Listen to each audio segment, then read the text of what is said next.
So hello বন্ধুরা, মোটো blog রিভিউতে আরও একবার আপনাদেরকে স্বাগতম। আমি সন্দীপ নিয়ে এলাম আজকে 2024-এ আরও একটি রিভিউ ভিডিও কম্পেয়ার, যেটা দেখতে পাচ্ছেন ইয়ামাহা এফজেডএস ভার্সন 3 এবং এফজেডএস ভার্সন 4। এই দুটোর মধ্যে কিছু মিল রয়েছে, কিছু পরিবর্তন। হ্যাঁ, প্রথমত যেই মিলটা আপনার ম্যাক্সিমাম প্রয়োজন সেটা হচ্ছে গাড়ির ইঞ্জিন দুটোরই সেম। এবার আরও কিছু পরিবর্তন রয়েছে, সেটা আপনাদেরকে ভিডিওর মাধ্যমে শেয়ার করব। ভিডিওতে প্রথমত দামের কথা যদি বলা হয়, ইয়ামাহা এফজেডএস ভার্সন 4-এর ক্ষেত্রে আপনাদের পে করতে হবে 1,56,000 টাকা মতো। এটা আমি ওয়েস্ট বেঙ্গল কৃষ্ণনগরের অনরোড প্রাইস বললাম। এবং এফজেডএস ভার্সন 3-র ক্ষেত্রে আপনার পে করতে হবে 1,47,000 টাকা মতো। এবার কনফার্ম প্রাইস জানার জন্য ডিসপ্লেতে দেওয়া যোগাযোগ নাম্বারে আপনারা যোগাযোগ করলে সমস্ত ডিটেলস জানতে পারবেন। এবার দাম যেহেতু ডিফারেন্ট আপনারা পেয়ে যাচ্ছেন, তো কিছু ফিচার্সের দিক থেকেও পরিবর্তন, সেটা আপনাদেরকে ভিডিওতে শেয়ার করব। সঙ্গে থাকবেন এবং পুরো ভিডিওটি স্কিপ না করে দেখবেন, তাহলে আপনাদের কাছে পুরোপুরি ক্লিয়ার হয়ে যাবে যে কোথায় কি পরিবর্তন আছে, কেন আপনারা এফজেডএস ভার্সন 4 নেবেন এবং কেন আপনারা এফজেডএস ভার্সন 3 নেবেন। প্রথমত সামনের দিক থেকে যদি চলে আসি, ফ্রন্ট লুকসটা আপনারা এইরকম শেপে দেখতে পাবেন দুটো, যেটা হচ্ছে এফজেডএস ভার্সন 4-এর ক্ষেত্রে একটু লুকসটা একটু ইউনিক শেপ দিয়েছে এবং ভার্সন 3-র ক্ষেত্রে আপনারা এইরকম শেপ দেখতে পাবেন। দেখুন ফ্রন্টের দিক থেকে আপনারা দেখতে পাচ্ছেন, এটা হচ্ছে ইয়ামাহা এফজেডএস ভার্সন 3 এবং এফজেডএস ভার্সন 4-এর ক্ষেত্রে আপনারা এইরকম শেপ দেখতে পাবেন, যেটাতে আপনারা ফ্রন্টের দিকে তাকালে দেখতে পাচ্ছেন ইন্ডিকেটার। আমি আপনাদেরকে দেখিয়ে দেবো। চাবির দিকটা আপনার একই রকম রয়েছে দুটো মডেলে। চাবি অনের সঙ্গে সঙ্গে ইন্ডিকেটারের যে পোর্শনটা আপনারা দেখতে পাচ্ছেন, এলইডি ইন্ডিকেটার আপনারা এফজেডএস ভার্সন 4-এর ক্ষেত্রে দেখতে পাবেন। তো সেম যদি কথা বলা হয়, ভার্সন 3-র ক্ষেত্রে আপনারা ইন্ডিকেটারটা আপনারা হ্যালোজিন বাল্বের মধ্যে দেখতে পাবেন। হ্যাঁ, এবার বলে রাখি, আপনারা চাইলে এফজেডএস ভার্সন 3-তেও আপনারা ভার্সন 4-এর মতো এলইডি ইন্ডিকেটার ইনস্টল করতে পারবেন। ঠিক আছে, তো ওটা অ্যাক্সেসরিজ পার্টে আপনারা চাইলে পে করে আপনারা লাগিয়ে নিতে পারেন। এবার ফ্রন্টের দিকের কথা যদি বলে, এই জায়গাটা করে আপনারা দেখতে পাচ্ছেন শর্ট, একটু ছোট্ট টাইপের আপনার দিয়েছে, যার উপরে নাম্বার প্লেট 5 আপনাদের করতে হবে। এবং এটার ক্ষেত্রে হেডলাইট পোর্শন, ধরুন চাবি অনের সঙ্গে সঙ্গে যেটা আপনারা রুলস অনুযায়ী এই ডিআরএলটা আপনার জ্বলবে, হেডলাইটটা। তো এটা ভার্সন 3-র ক্ষেত্রে আপনার জ্বলবে। এবং নিচে একটা বাল্ব দেখতে পাচ্ছেন, একটা বাল্ব দিয়েছে, যেটা হ্যালোজিন বাল্ব টাইপের আপনারা দিয়েছে। এটা চাবি অনের সঙ্গে সঙ্গে এফজেডএস ভার্সন 3-র ক্ষেত্রে জ্বলবে, কিন্তু ভার্সন 4-এর ক্ষেত্রে আপনার সেই অপশনটা নেই। আমি চাবি অন করলাম, অনের সঙ্গে সঙ্গে যেটা দেখতে পাচ্ছেন, এটার ক্ষেত্রে শুধুমাত্র ডিআরএলটা আপনার জ্বললো, কিন্তু এর ক্ষেত্রে কোনো হ্যালোজিন বাল্বের অপশন নেই দেখতে পাচ্ছেন। এবং স্টার্ট দিলে পরে আপনার হেডলাইটটা জ্বলবে। তো এই একটা পরিবর্তন আপনার দুটো মডেলের ক্ষেত্রে দেখতে পাবেন। এবার সামনের দিকের কথা যদি বলে, এই জায়গাটা করে আপনারা দেখতে পাচ্ছেন, ওটার ক্ষেত্রে একটু ছোট্ট পজিশন ছিল, কিন্তু এটার ক্ষেত্রে একটু ভি শেপে একটু লম্বা দিয়েছে। এবং এই জায়গাটা করে নাম্বার প্লেট পজিশন এবং এইখানে ইয়ামার একটা লোগো দিয়েছে। এটার ক্ষেত্রে 2 পার্টে সেমভাবে এলইডি হেডলাইট আপনারা পেয়ে যাবেন। এবার নিচের দিকে যদি কথা বলা হয়, এই জায়গাটা করে আপনারা দেখতে পাচ্ছেন 41 mm এর টেলিস্কোপিক ফ্রন্ট ফর্ক, দুটোর ক্ষেত্রে আপনার সেম ফ্রন্ট ফর্ক চলে আসবে সেমভাবে। এবার যদি কথা বলা হয়, এবার নিচের কথা যদি বলা হয়, এই জায়গাটা করে আপনারা ফ্রন্ট মাডগার্ডটা দেখতে পাচ্ছেন ফাইবার আইটেম, দুটোতেই আপনার ফ্রন্ট মাডগার্ড ফাইবার আইটেম চলে আসবে। কিন্তু এটার সাথে কি কম্বিনেশনে গ্রে কালার ম্যাচ করে আপনারা একটা ম্যাট ফিনিশ গ্রে পেয়ে যাচ্ছেন। ঠিক সেমভাবে ফ্রন্ট মাডগার্ডটা এটার ক্ষেত্রে এফজেডএস ভার্সন 4-এর ক্ষেত্রে আপনারা ফ্রন্ট মাডগার্ডটা ফাইবার আইটেমের মধ্যে পেয়ে যাবেন। এবং এই জায়গাটা করে আপনার গ্লসি পার্ট, যাতে রোড প্রেজেন্টটা বেটার দেখায়। আরেকটা প্লাস পয়েন্ট, এফজেডএস ভার্সন 4-এর শুধুমাত্র ডিলাক্স মডেলের ক্ষেত্রে আপনারা কালারফুল অ্যালয় হুইল পেয়ে যাবেন, কিন্তু স্ট্যান্ডার্ড মডেলের ক্ষেত্রে আপনারা ব্ল্যাক কালারের কম্বিনেশনের সাথে ম্যাচ করে ব্ল্যাক কালারেই আপনারা অ্যালয় হুইল দেখতে পাবেন। তো এটার ক্ষেত্রে অ্যালয় হুইলটা দেখতে পাচ্ছেন একটুখানি এই কালারের কম্বিনেশনের সাথে ম্যাচ করে সেম কালার কম্বিনেশন ব্ল্যাকের উপর অ্যালয় হুইলটা পেয়ে যাবেন। কিন্তু দুটোরই অ্যালয় হুইল সাইজ হচ্ছে 17 ইঞ্চির অ্যালয় হুইল আপনারা পেয়ে যাবেন। কিন্তু অ্যালয় হুইলের সাইড থেকে একটা যেটা সিলভার কালারের একটা স্টিকার দেখতে পাবেন। তো ফ্রন্ট টায়ারের কথা যদি বলা হয়, সেমভাবে 100/80 এবং 17 ইঞ্চির অ্যালয় হুইল, যেমনটা আমি আপনাদেরকে বলেছিলাম। কিন্তু এটার ক্ষেত্রে সিএটের টায়ার দেখতে পাচ্ছেন, দুটোর ক্ষেত্রে আপনার সিএটের টায়ার পেয়ে যাবেন। তো আরেকটা বিষয়, ফ্রন্ট ডিস্কের কথা যদি বলা হয়, 282 mm দুটোতেই আপনার ফ্রন্ট ডিস্ক পেয়ে যাবেন। এবং বাইক ব্রেক ক্যালিপার আপনারা দেখতে পাচ্ছেন, অ্যান্টিলক ব্রেকিং সিস্টেম। হাইড্রোলিকের আউটার পজিশনে দেখতে পাচ্ছেন আপনারা যে জিনিসটা লেখাটা রয়েছে, এটা আলোতে আপনাদের এই অবস্থানটা বেশ ভালো ক্লিয়ার বুঝতে পারবেন। সাইড ভিউর দিকে তাকালে যে লুকসটা আপনারা দেখতে পাবেন, সাইড ভিউর দিকে দুটো কোনো রকম পরিবর্তন আপনারা বুঝতে পারবেন না, কারণ যেমনটা আপনারা ভার্সন 3 ক্ষেত্রে দেখতে পাবেন এবং ভার্সন 4-এর ক্ষেত্রে একই রকম দেখতে পাবেন, কারণ 13 লিটারের ফুয়েল ট্যাঙ্ক ক্যাপাসিটি, ফুয়েল ট্যাঙ্কের ডিজাইনটা আপনারা ভার্সন 3 এবং ভার্সন 4-এর মধ্যে একই রকম মিল রয়েছে। শুধুমাত্র স্টিকারের যে পজিশনটা, যে FZS লেখা যেটা দেখতে পাচ্ছেন, FZS 3 টাইপের লোগো দেওয়া আছে এবং এখানে ভার্সন 4 লেখাটা রয়েছে। তো এই 3D টাইপ লোগোটা পজিশনটা একটুখানি উপরের দিকে আছে এবং FZS ভার্সন 3-র ক্ষেত্রে এই 3D টাইপ লেখাটা একটু পজিশনটা নিচু করে দিয়েছে এবং ভার্সন 3 একটা অপশন দিয়েছে। ধরুন এই জায়গাটা করে ট্যাঙ্কের সৌন্দর্য যাতে বেটার দেখায় সেই জন্য একটা ক্রোম ফিনিশ দিয়েছে, যেটা আপনারা ভার্সন 4-এর ক্ষেত্রেও দেখতে পাবেন। তো এই মডেলের ক্ষেত্রে সেম রয়েছে। তো অ্যাকচুয়াল ট্যাঙ্ক কিন্তু বন্ধুরা এটা নয়, এর ভিতরে দেওয়া আছে, যেটা হচ্ছে 13 লিটারের ফুয়েল ট্যাঙ্ক ক্যাপাসিটি রয়েছে। এবং এই জায়গাটা করে সাইড ভিউর দিকে যদি কথা বলা হয়, সাইডের প্যানেল আপনারা ম্যাচ করে দেখতে পাচ্ছেন, এই মেটালিক রেডের সাথে আপনারা ম্যাচ করে সাইড প্যানেলের কালারফুল দেখতে পাবেন। এই জায়গাটা করে আপনারা সেম মেটালিক রেড কালার দেখতে পাবেন, সিলভার কালারের সাথে যেমন দেখতে পাচ্ছেন কালার কম্বিনেশন দিয়েছে। এবার চলে আসবো ইঞ্জিনের কথা যদি বলা হয়, দুটোর ক্ষেত্রে আপনারা সেম ইঞ্জিন স্পেসিফিকেশন পাবেন। 12.4 PS আপনারা 4 stroke 2 valve single over head camp এই গাড়ির ক্ষেত্রে রয়েছে, যেটা হচ্ছে ম্যাক্সিমাম পাওয়ার জেনারেট করে 12.4 PS। তো এই গাড়ির ক্ষেত্রে সেটা হচ্ছে 7250 RPM আপনারা এই ম্যাক্সিমাম পাওয়ার আপনারা এই গাড়ির ক্ষেত্রে পেয়ে যাবেন। আর টর্কের কথা যদি বলা হয়, 5500 RPM আপনারা 13.3 নিউটন মিটার টর্ক দুটো গাড়ির ক্ষেত্রে আপনারা সেম দেখতে পাবেন। এবার ইঞ্জিন মাডগার্ডের কথা যদি বলা হয়, এটা দেখতে পাচ্ছেন একই রকম আপনারা মাডগার্ড দেখতে পাচ্ছেন। ফাইবার আইটেমের ক্ষেত্রে খুব বেশি হার্ডি না হলে আপনারা সহজে ভাঙবে না, তো এটার ক্ষেত্রেও সেম আপনারা মাডগার্ড দেখতে পাবেন। কিন্তু এই কালার কম্বিনেশনের সাথে ম্যাচ করে আপনারা এই জায়গাটা করে ব্ল্যাক কালার কম্বিনেশন দেখতে পাবেন, কিন্তু ফাইবার আইটেম দুটোরই। তো এটার ক্ষেত্রে যেমন রয়েছে O2 সেন্সার। দেখুন ভার্সন 3 এবং ভার্সন 4 মানে যে অনেক সময় অনেকের চিন্তাভাবনা এটা হচ্ছে আপডেট মডেল, ওটা পুরনো স্টক না বন্ধুরা, পুরনো স্টক না, নতুন স্টক। কিন্তু ভার্সন 3টাও তার মতো করে আপডেট হয়েছে, যেমন E20-র ফুয়েল সাপোর্ট আপনারা পেয়ে যাবেন, ডুয়েল O2 সেন্সার আপনারা দেখতে পাবেন এই গাড়ির ক্ষেত্রে, যাতে পলিউশনের দিকটা অনেকটাই রোধ করা যায়। তো এই একটা বিষয় রয়েছে। যদি E20-র সুবিধাটা না থাকতো ভার্সন 3-র ক্ষেত্রে, তাহলে আপনারা বলতে পারতেন যেটা আগের মডেল, তো এটা পরের মডেল। তো এরকম কোনো ব্যাপার নয়। এবার সিট হাইটের কথা যদি বলা হয়, তো সিট হাইটটা আপনারা দেখতে পাচ্ছেন 790 mm সিট হাইট, যেটা আপনারা দুটো মডেলের সেম সিট হাইট পাবেন, যেটা হচ্ছে 5 ফুট যদি 2 ইঞ্চি আপনাদের হাইট হয়ে যায়, তাহলে আপনারা এই সিটে বসে ফ্যামিলি পারপাস, দেখুন FZS ভার্সন 4 যেহেতু সিটটা একটু লেন্থ আছে, সেহেতু ম্যাক্সিমাম মানুষের চিন্তাভাবনা হয় ফ্যামিলি পারপাসে ব্যবহার করার জন্য। তো আরেকটা বিষয় আপনাদের বলবো, এটার ক্ষেত্রে মাইলেজটা অনেকটাই বেটার আগের তুলনায়, যেটা হচ্ছে আপনাদের মধ্যে একটা ধারণা থাকতে পারে যে FZ মাস্কুলার শেপ, তো মাইলেজ খুব বেশি হবে না। তো এটা আপনাদেরকে বলে রাখি যে এই গাড়ির মাইলেজ ফিডব্যাক লংয়ের ক্ষেত্রে আপনার 55 থেকে 60 অ্যাভারেজের মধ্যে চলে আসবে এবং সিটি রাইডের ক্ষেত্রে আপনারা 50-55 অ্যাভারেজ পেয়ে যাবেন। তো আপনারা যদি চান, মাইলেজ টেস্টেরও ভিডিও রয়েছে, আপনারা চাইলে দেখতে পারেন, চ্যানেলে আপনাদের ডেসক্রিপশনে লিঙ্ক দেওয়া রইল।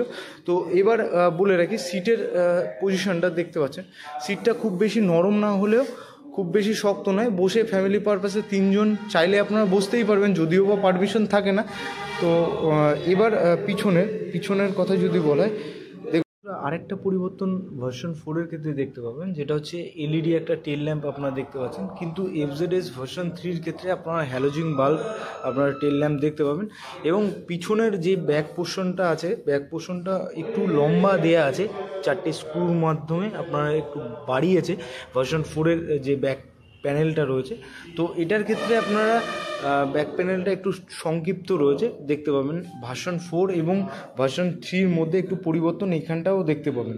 তো যেমনটা প্রথমে বলেছিলাম যে আপনাদের ইন্ডিকেটারটা আপনার এটার ক্ষেত্রে LED, সেমভাবে ওটার ক্ষেত্রে হ্যালোজিন বাল্ব আপনারা দেখতে পাবেন। এবং এই জায়গাটা করে একটা রিফ্লেক্টর দুটো মডেলে আপনারা দেখতে পাচ্ছেন। এই জায়গাটা নাম্বার প্লেট একটা লাইট দিয়েছে যাতে বুঝতে পারে, এই জায়গাটা করে নাম্বার প্লেট পজিশন আপনারা পেয়ে যাবেন। এবং পিছনের টায়ারের কথা যদি বলা হয়, এই গাড়ির ক্ষেত্রে আপনারা পিছনে 140/60 mm 17 ইঞ্চির অ্যালয় হুইল দিয়ে, রেডিয়াল টিউবলেস টায়ার যেটা এমআরএফের আপনারা দেখতে পাবেন, পিছনে 220 এর ডিস্ক ব্রেক উইথ ফ্রন্টের মধ্যে এটা এবিএস নয়, টিসিএস ট্রাকশন কন্ট্রোল সিস্টেম, যেটা হচ্ছে বৃষ্টি কাদার রাস্তায় যাতে কর্নারিং করার সময় পিছনের চাকা স্লিপেজ না হয় তার সুবিধার্থে টিসিএস ট্রাকশন কন্ট্রোল সিস্টেম একটা সেন্সার আপনার কাজ করবে, অনেকটাই সেফটি ফিচার্স হিসাবে আপনারা ভার্সন 4-এ সেটা দেখতে পাবেন।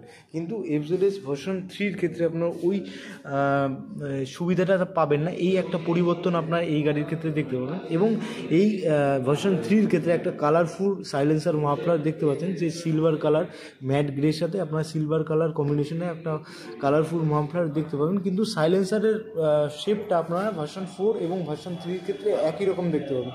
এবার চলে আসবো পিছনের যে সাসপেনশনের কথা যদি বলা হয়, দুটোতেই আপনারা মোনোক্রস সাসপেনশন, 7 স্টেপ অ্যাডজাস্টেবল। এবার এটার ক্ষেত্রে সমস্ত কিছু সেম রয়েছে, ইঞ্জিন স্পেসিফিকেশন, মাইলেজ, টায়ারের সাইজ দুটোতেই পরিবর্তন। আমি জাস্ট তফাৎগুলো শুধু আপনাদেরকে বললাম, যে আপনারা তফাৎ শুধুমাত্র ফ্রন্ট পজিশন। এবার আরেকটা পরিবর্তনের কথা বলি, তো আপনাদেরকে বলি যে পিছনে যদি কখনো সিট খোলার পজিশন হয়, এফজেডএস ভার্সন 3-র ক্ষেত্রে সিট খোলার পজিশনটা আপনারা এই পোর্শন থেকে আপনার সিটটা ওপেন করতে পারবেন, যেটা দেখতে পাচ্ছেন সিটটা এইভাবে স্পেস করলে ওপেন হয়ে যাবে, এইভাবে সিট ওপেন করতে হবে ভার্সন 3-র ক্ষেত্রে। এবার সেমভাবে ভার্সন 4-এর ক্ষেত্রে যদি বলা হয়, এই পোর্শন করে আপনার ভার্সন 4-এর ক্ষেত্রে সিট ওপেন পজিশন রয়েছে, যেটা লকিং সিস্টেম, তো সেমভাবে আপনার সিটটা ওপেন হবে। কিন্তু একটু পজিশনটা আপনার চেঞ্জ হয়েছে, যেটা এফজেডএস ভার্সন 4-এর সিট ওপেন পজিশন এবং এফজেডএস ভার্সন 3 সিট ওপেন পজিশনটা আপনার একটু চেঞ্জ হয়েছে, এই একটা পরিবর্তন আপনারা দেখতে পাবেন। এবার চলে আসবো সাউন্ড, ইঞ্জিনের সাউন্ডের কথা যদি বলা হয়, তো সাউন্ডটা আপনাদেরকে শুনিয়ে দেবো।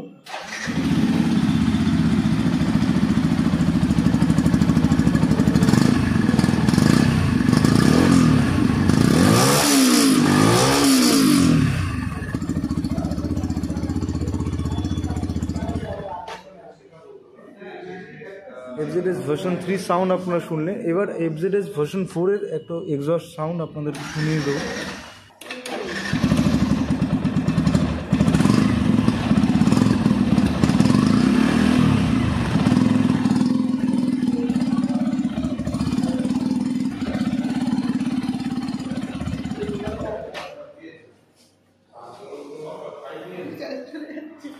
শুনতে পেলেন। যদি কোনো পরিবর্তন আপনাদের কাছে মনে হয়, আপনারা নিচে অবশ্যই কমেন্ট করে জানান, আমি সমস্ত কমেন্টের রিপ্লাই করব। তো চলে আসবো হ্যান্ডেল বার, দুটোতেই হ্যান্ডেল বার সেম রয়েছে, হ্যান্ডেল বারের মধ্যে কোনো পরিবর্তন নেই, সুইচ সিস্টেম একই রকম রয়েছে, পাসিং ইন্ডিকেটার, হর্ন এই সাইডটা হর্ন রয়েছে, ইঞ্জিন কিল সুইচ এবং সেলফ স্টার্ট, তো চাবির পজিশনটা একই রকম রয়েছে। এবার মিটারের পজিশন যদি কথা বলা হয়, মিটারটা একটু সম্পূর্ণ আগের তুলনায় একটু বড় রয়েছে। এফজেডএস ভার্সন 3-র ক্ষেত্রে আপনার এই রকম শেপের মিটার দেখতে পাবেন, এলসিডি। তো এটার ক্ষেত্রে একটু বড় MT50-র মতো মিটার আপনারা দেখতে পাবেন। এর দুটোই আপনারা negative type LCD metre console, মানে নেগেটিভ টাইপ হওয়ার সুবিধা হচ্ছে আপনি যত দিনের আলোতে যাবেন মিটারের অবস্থানটা তত ক্লিয়ার বুঝতে পারবে, এখানে হচ্ছে টাইমটা দিয়েছে।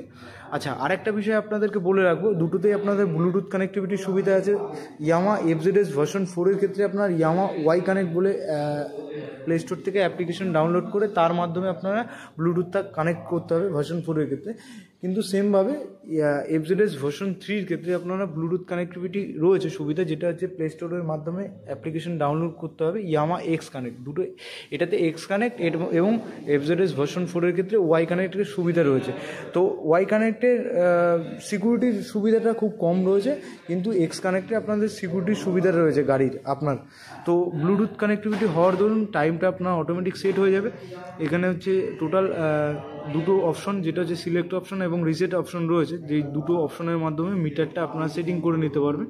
টিসিএসটা অন অফ চাইলে অন অফ করতে পারবেন। টোটাল কিলোমিটার এখানে আসবে, RPM meter, fuel gauge sensor যেটা হচ্ছে কতটা তেল আছে, আরপিএম মিটারটা এখানে শো করবে। আচ্ছা, এর ধরুন কল অ্যালার্ট, মেসেজ অ্যালার্ট আপনারা সেমভাবে দেখতে পাবেন। কিন্তু এফজেডএস ভার্সন 4-এর কথা যদি বলা, এটার ক্ষেত্রে আপনারা একটা কি লক প্যাটার্ন সিস্টেম থাকবে, যেটা হচ্ছে আপনারা চাইলে চাবি দেওয়া থাকলে প্যাটার্ন ইন্ডিকেটারের মাধ্যমে কাজ করবে, যেটা হচ্ছে পাসওয়ার্ড সিস্টেমে কাজ করবে। তো এই পাসওয়ার্ড আপনি যদি না জানেন, গাড়ি কোনো মতেই স্টার্ট করতে পারবেন না। এই একটা সিকিউরিটি হিসাবে কাজ করছে। তো আরেকটা হচ্ছে এটার ক্ষেত্রে অ্যান্সার ব্যাক অপশন রয়েছে, হ্যাজার্ড অপশন, 4 ইন্ডিকেটারের সুবিধা আপনারা এই গাড়ির ক্ষেত্রে পেয়ে যাবেন। একটা রেঞ্জের মধ্যে আপনার লোকেশন, এই কয়েকটা অপশন আপনারা এটার ক্ষেত্রে পাবেন। এবং ভার্সন 4-এর ক্ষেত্রে অপশনের পরিমাণটা একটু বেশি চলে আসবে, যেটা হচ্ছে আপনারা ব্লুটুথ কানেক্ট করলে পরে আপনার সমস্ত ডিটেলস জানতে পারবেন। যদি এর পরবর্তীতে আরও আপনাদের মধ্যে কোনো কোয়ারিজ থেকে থাকে, আপনারা অবশ্যই কমেন্ট করে জানান, আমি সমস্ত কমেন্টের আপনার উত্তর দেওয়ার চেষ্টা করব। এবার প্রথমত যেটা আমি আরেকবার আপনাদেরকে মনে করিয়ে দিই, প্রথমত ফ্রন্ট পজিশনটা চেঞ্জ হয়ে যাচ্ছে এফজেডএস ভার্সন 4 এবং ভার্সন 3-র মধ্যে। মিটারটা চেঞ্জ হয়ে যাচ্ছে, ব্লুটুথ কানেক্টিভিটি আপনার সুবিধা পেয়ে যাচ্ছেন, যেটা হচ্ছে আপনারা দুটোতেই পাচ্ছেন। এটার ক্ষেত্রে ওয়াই কানেক্ট এবং এফজেডএস ভার্সন 3-র ক্ষেত্রে আপনার এক্স কানেক্টেড ব্লুটুথ কানেক্টিভিটি সুবিধা। দুটোতেই ইঞ্জিন স্পেসিফিকেশন সেম রয়েছে, মাইলেজ ফিডব্যাক একই রকম রয়েছে। কিন্তু এটার ক্ষেত্রে ভার্সন 4-এর ক্ষেত্রে আপনারা টিসিএস কন্ট্রোল সিস্টেম আপনারা পাচ্ছেন, কিন্তু এফজেডএস ভার্সন 4-এর ক্ষেত্রে আপনারা টিসিএস কন্ট্রোল সিস্টেম পাবেন না। তো এই একটা পরিবর্তন রইল। আর মিটারটার সাথে আপনারা যেটা দেখতে পাচ্ছেন, হেডলাইটে একটা ডিআরএল যুক্ত রয়েছে, এটা একটা সুবিধা রয়েছে। তো দুটো গাড়িরই মস্তিষ্ক সেম, আপনারা চাইলে এফজেডএস ভার্সন 4-ও নিতে পারেন, চাইলে এফজেডএস ভার্সন 3-ও নিতে পারেন, তফাৎ খুব বেশি নয়। তো যেটা আপনাকে পরিচালনা করাবে গাড়িটাকে, সেটাই আপনাদের সেম হয়ে যাচ্ছে। তো আপনাদের চিন্তাভাবনা এবার লুকসের দিকে যাবেন, কোন দিকে যাবেন। অনেক সময় বাজেট ইস্যু হলে পরে আপনারা চিন্তাভাবনা করতে পারেন যে ভার্সন 4 আমার ভালো হবে, তো ওরকম কোনো ব্যাপার নেই। বাজেট ইস্যু হলে আপনারা চোখ বন্ধ করে এফজেডএস ভার্সন 3-ও নিতে পারেন। আবার ভার্সন 4 তো চাইলে আপনাদের বাজেট ইস্যু না হলে আপনারা নিতে পারেন, কোনো সমস্যা নেই। তো আরও যদি ডিটেলস জানার থাকে, আপনারা ডেসক্রিপশনে দেওয়া যোগাযোগ নম্বরে যোগাযোগ করলে সমস্ত ডিটেলস আপনারা জানতে পারবেন। আশা করছি সমস্ত ডিটেলস আপনাদেরকে শেয়ার করতে পেরেছি। এবার আপনারাই চিন্তাভাবনা করুন, আমি পরিবর্তনটা আপনাদেরকে বলেই দিলাম যে আপনারা এফজেডএস ভার্সন 4 নেবেন না ভার্সন 3 নেবেন। এবার আরও যদি এক একটা জায়গায় এক এক রকম প্রাইস আসবে, শুধুমাত্র আরটিও, রেজিস্ট্রেশন, ইন্স্যুরেন্স, ডিস্ট্রিক্ট ওয়াইজের তারতম্যের জন্য এক একটা জায়গায় এক এক রকম প্রাইস। তো ওয়েস্ট বেঙ্গল কৃষ্ণনগরে কেউ যদি ভেবে থাকেন যে আপনি গাড়ি নেবেন, কি নিলে সুবিধা, আপনারা অবশ্যই যোগাযোগ করতে পারেন। এবং টেস্ট রাইডেরও সুবিধা রয়েছে, আপনারা চাইলে কৃষ্ণনগর হুইল মুভার্সে এসে টেস্ট রাইড করতে পারেন। তো আরেকটা বিষয় আপনাদেরকে বলে রাখবো, এটা ইএমআইয়ের প্রসেসও রয়েছে। আপনারা যদি বাজেট ইস্যু থাকে, আপনারা ইএমআই চাইলে ইএমআইয়ের মাধ্যমে গাড়ি নিতে পারবেন। সেক্ষেত্রে সমস্ত রকম সুবিধা ডিলার থেকে আপনাদের বলে দেওয়া হবে, অথবা ডিসপ্লেতে দেওয়া যোগাযোগ নম্বরে যোগাযোগ করলে সমস্ত সুবিধা পেয়ে যাবেন। ভালো থাকবেন, সুস্থ থাকবেন। এরকম আরও ভিডিও পাওয়ার জন্য আপনারা চ্যানেলটিকে সাবস্ক্রাইব করবেন। ততক্ষণের জন্য দেখা হচ্ছে পরবর্তী ভিডিওতে। গাড়ি খুব সাবধানে চালাবেন। টাটা।